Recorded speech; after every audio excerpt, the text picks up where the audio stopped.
The grand halls of the Blue Star Palace echoed with whispers as Princess Anna walked past. She kept her head high, though her shoulders trembled slightly with each step. The royal guards stood straight, their blue-tinted armor gleaming under the light of 3 moons that shone through the crystal windows.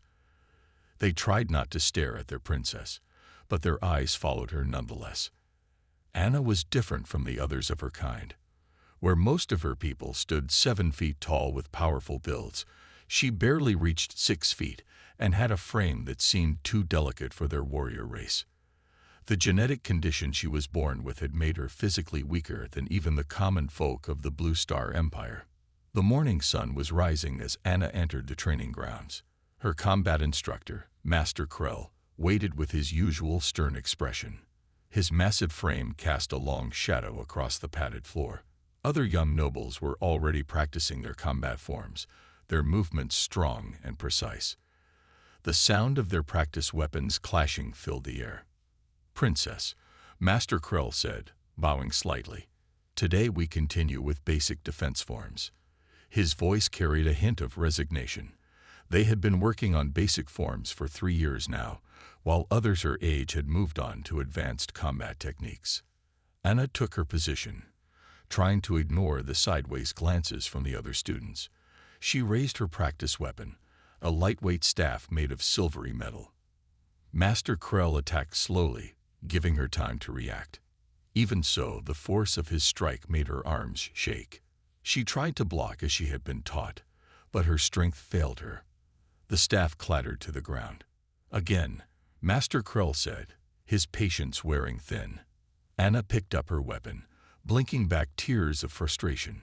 She was 17 cycles old now, the age when most nobles mastered their first combat trial. Yet here she was, still struggling with the basics. In the viewing gallery above, King Roth watched his daughter's training with a heavy heart. His advisors stood around him, their expressions grim. "My king," one of them spoke softly, "perhaps it is time to consider other options for succession. The empire cannot be led by one who cannot defend it." King Roth gripped the railing tighter, his knuckles turning pale blue with pressure.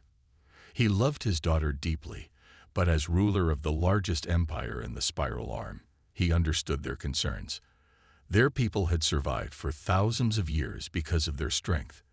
Every ruler in their history had been a warrior first, a diplomat second. Back on the training floor, Anna tried again and again. Each attempt ended the same way, with her weapon on the ground or her being pushed back several steps. By the end of the session, while other students had progressed to new techniques, she had only managed to block 2 strikes successfully. As she walked back to her chambers, Anna heard the familiar discussions behind her back. The nobles' children didn't even try to lower their voices anymore. How can she protect an empire if she can't even protect herself? One whispered, "My younger sister has more strength in her little finger." Another added with a laugh. Anna quickened her pace, but not before hearing one last comment that hurt more than any training bruise. "The king needs to find a real heir. The empire will fall if it's left to her." In her private chambers, Anna stood before the large window overlooking the capital city. The sprawling metropolis stretched for miles, its towering spires reaching toward the stars. Somewhere in those stars were their enemies, waiting for any sign of weakness. She pressed her hand against the cool glass, watching her reflection. The same blue skin and silver hair as her father, but none of his strength. That night, as she lay in bed, Anna made a silent promise to herself. She would find a way to become stronger, to prove herself worthy of her birthright. She just didn't know how. Not yet. The border patrol ships returned to the Blue Star Empire's capital with their latest catch. Among the prisoners was a human male, captured during a skirmish near the neutral zone. Unlike the others who cowered or raged, this one walked calmly between his guards, observing everything with sharp eyes. The human called himself Jack. He stood only 5.5 feet tall, making him even shorter than Princess Anna. His skin was tan, his hair dark, and cut short in a military style. The guards pushed him forward roughly as they presented the prisoners to King Roth in the throne room. "A human special forces instructor," the guard captain announced. "Found him training rebel fighters in the outer colonies." The captain expected the king to order immediate execution, as was common with military prisoners. Instead, King Roth studied the human with interest. "You train warriors?" the king asked, his deep voice echoing through the chamber. Jack met the king's gaze steadily. "I help people defend themselves," he corrected. A guard struck him for his insolence, but Jack barely flinched. King Roth raised his hand, stopping further punishment. A strange idea had formed in his mind. He had heard stories about humans, how they had survived and thrived despite being physically weaker than many other species, how they had won battles against superior forces. Instead of execution, King Roth declared, "This one will serve in the palace." The court murmured in surprise, but none dared question the king's decision. Over the next few weeks, Jack worked in the palace gardens, tending to the exotic plants from across the empire. The guards watched him constantly, but they couldn't help admiring his efficiency. He moved with a fluid grace that seemed at odds with his prisoner status. One morning, while pruning the silver-leaf trees, Jack noticed Princess Anna at her daily training session in the nearby courtyard. He watched as she struggled against opponents twice her size, using techniques that clearly weren't suited for her build. The instructor kept shouting at her to use more force, to strike harder, but Jack could see the problem wasn't her effort, it was the approach. During his breaks, Jack began practicing his own exercises in a quiet corner of the garden. He moved through the forms of various earth martial arts, his movements precise and controlled. He knew the guards were watching, but they seemed more curious than concerned. Princess Anna noticed too.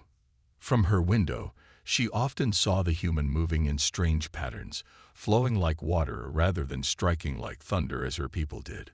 Sometimes he would practice with a garden tool as if it were a weapon, using speed and leverage instead of brute force.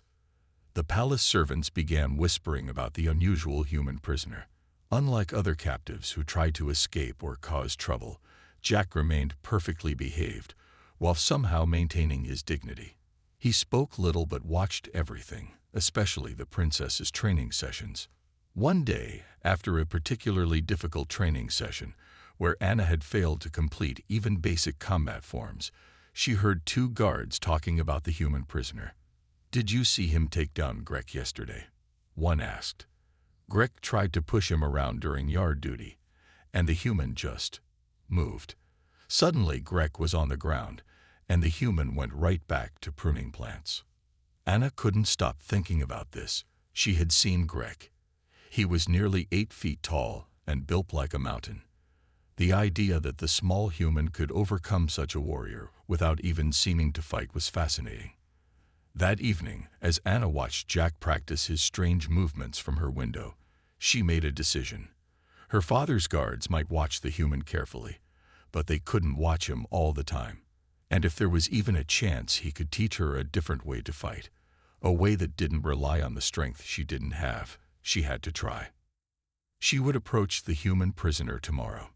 After all, what did she have to lose? Dawn had barely broken when Anna slipped into the palace gardens. The 3 moons were still visible in the purple sky, casting multiple shadows across the silver-leaf trees. She found Jack exactly where she expected, going through his morning exercises in the secluded corner behind the fountain. She watched him move for several minutes, fascinated by how different it looked from her people's fighting style. Where they relied on power and direct force, his movements flowed like water. He didn't seem to be fighting at all, yet she could sense the deadly purpose behind each gesture. "I know you're there, Princess," Jack said without stopping his routine. "The guards make less noise when they spy on me." Anna stepped forward, trying to hide her embarrassment at being caught. "I want you to teach me," she said, lifting her chin. "I've seen how you fight. It's different from our ways." Jack completed his form before turning to face her.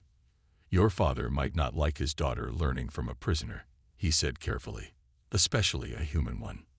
"My father might not have a daughter to worry about soon," Anna replied bitterly. The court wants him to choose another heir, one who isn't weak. Her blue skin darkened with shame as she spoke the words. Jack studied her for a long moment. "You're not weak," he said finally. "You're just fighting the wrong way." He picked up a fallen branch and held it like a staff. "Your people's combat style was developed for warriors who stand 7 feet tall and can bend metal with their bare hands. You're built differently. That's not a weakness. It's an opportunity." He demonstrated a simple move, using the branch to redirect force rather than meet it head-on. Human history is full of smaller forces defeating larger ones. We had to learn how to use our opponent's strength against them. That's what I can teach you. Anna's eyes widened with understanding. "When you took down Greg, I didn't try to match his strength." Jack nodded. "I used his own force to unbalance him. Size can be a disadvantage if you know how to exploit it." They spent the next hour working on basic movements. Jack showed her how to stand, how to breathe, how to move in ways that felt completely foreign to her traditional training. By the end, she hadn't learned any fighting techniques, but she felt different, more centered, more aware of her body. "Same time tomorrow," Jack said as the main palace began to stir with activity. "And Princess, don't try these moves in your regular training yet. Let them think you're still struggling. Sometimes appearing weak can be an advantage." Anna hurried back to her chambers, her mind spinning with new possibilities. For the first time in years, she felt hope. During her normal training session that day, she forced herself to fail as usual, but now she watched her opponents with new eyes. She began to see what Jack meant, how their size and strength could be used against them.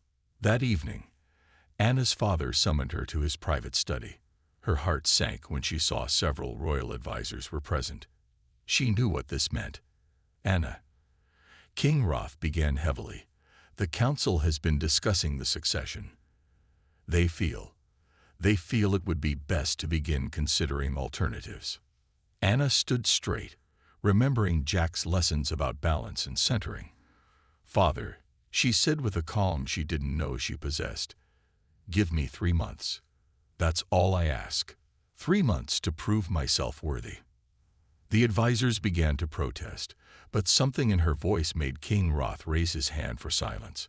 He looked at his daughter, really looked at her, and saw something different in her stance, in her eyes. 3 months, he agreed, surprising everyone, including himself. "Make them count, daughter." Anna bowed and left the room, her mind already on tomorrow's secret training. She had 3 months to transform herself from a disappointment into a warrior. She would not waste a single day. Each morning before the sun rose, Anna trained with Jack in the hidden corner of the palace gardens.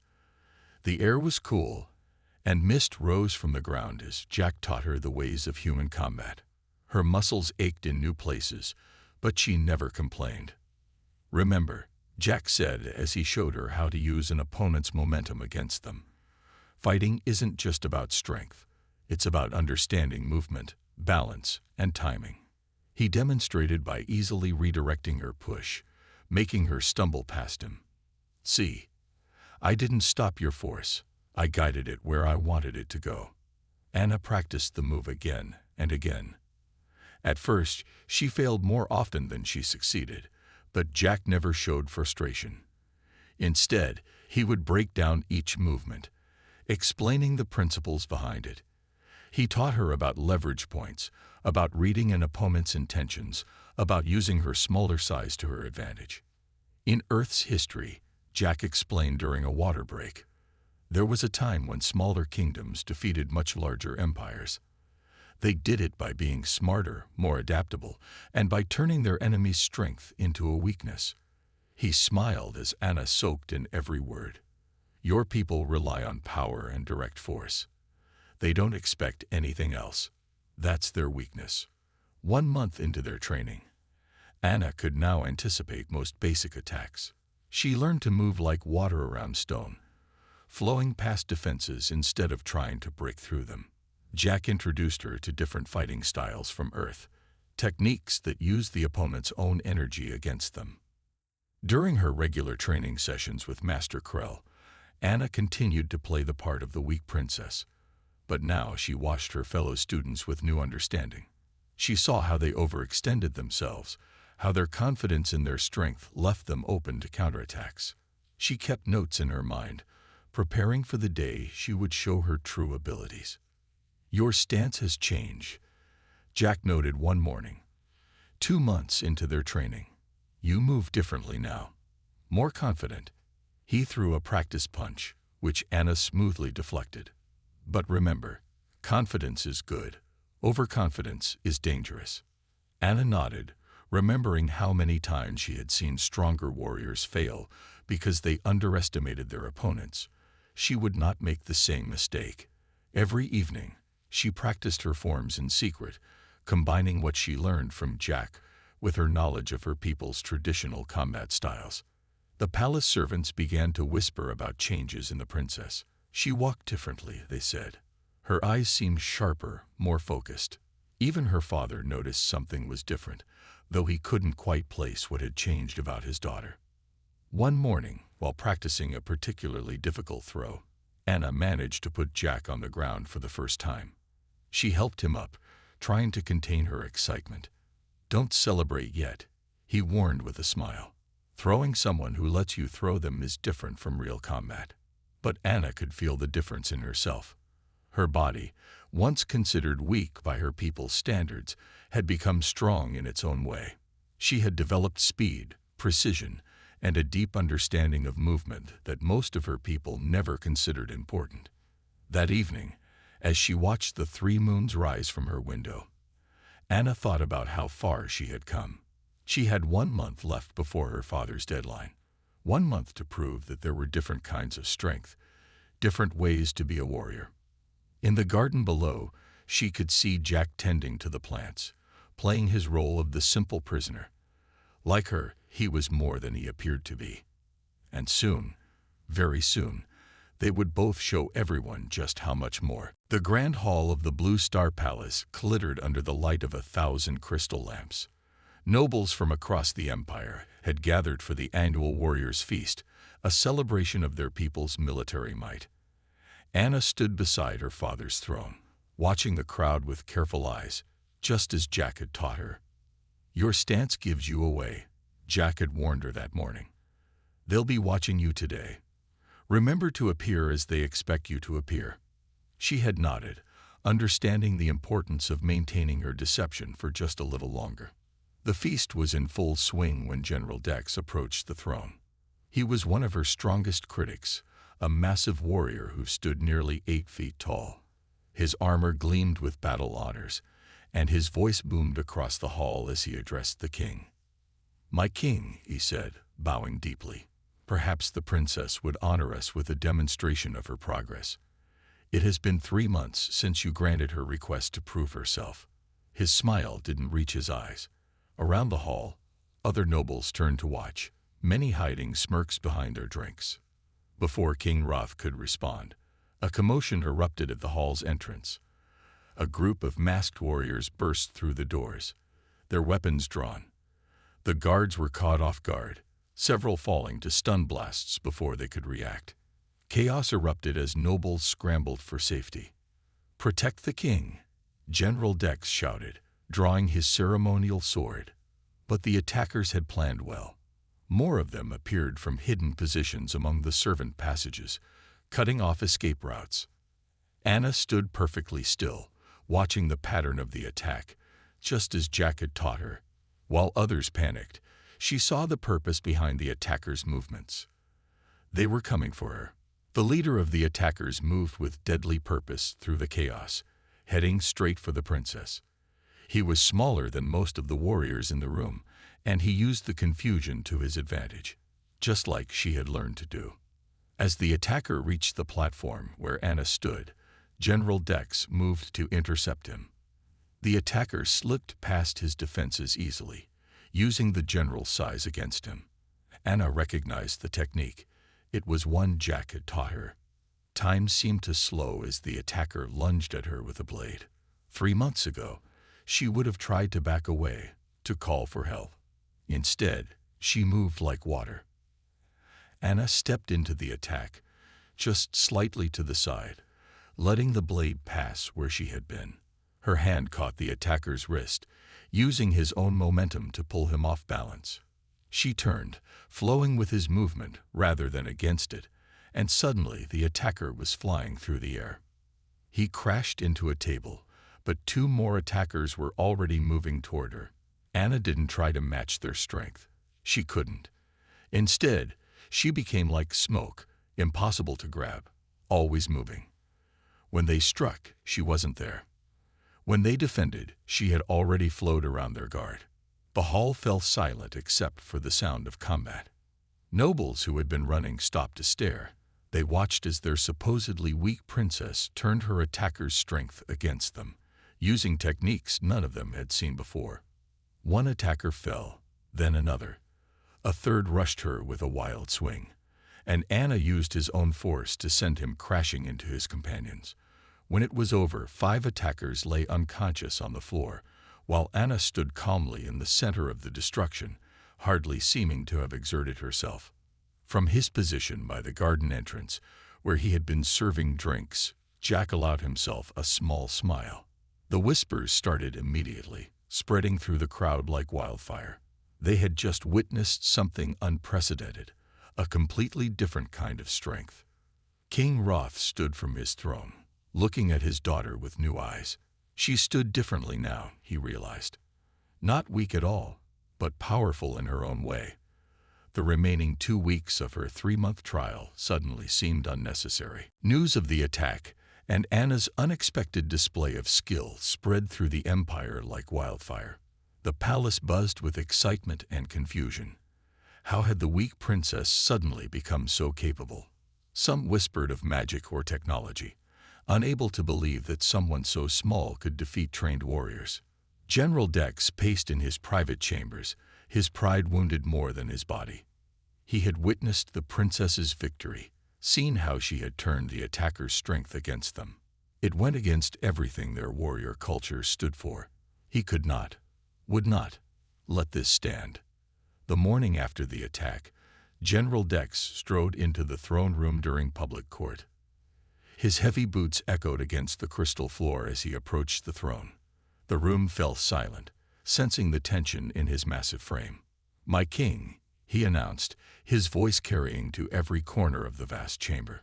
"I invoke the right of challenge." The crowd gasped. The right of challenge was an ancient tradition, allowing any noble to challenge the heir's claim to the throne through ritual combat. King Roth's face darkened. "You dare challenge my daughter after she just proved herself?" "She proved she could fight like a human." Dex spat the word. "Our empire was not built by those who dodge and weave. It was built by warriors who faced their opponents head-on, who proved their strength through direct combat."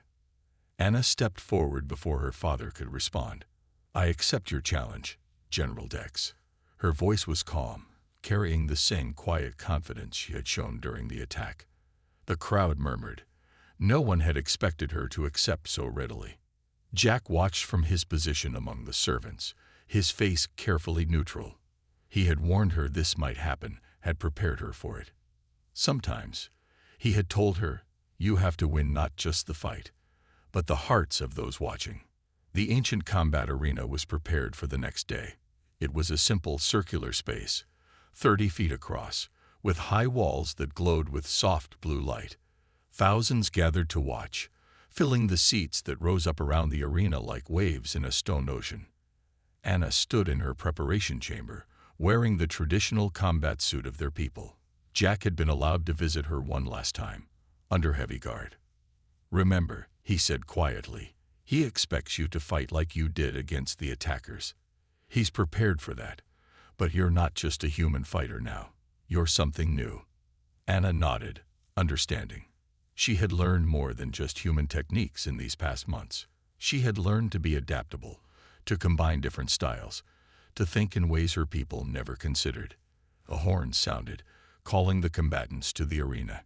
General Dex entered first, his massive frame drawing cheers from the crowd. He carried a traditional war staff, its ends glowing with energy.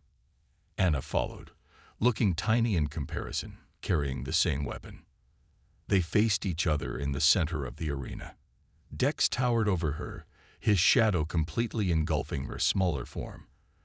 The crowd fell silent, waiting for the signal to begin. "You fought well against those assassins," Dex said quietly, so only she could hear. "But I am not some common attacker. I am a true warrior of the Empire."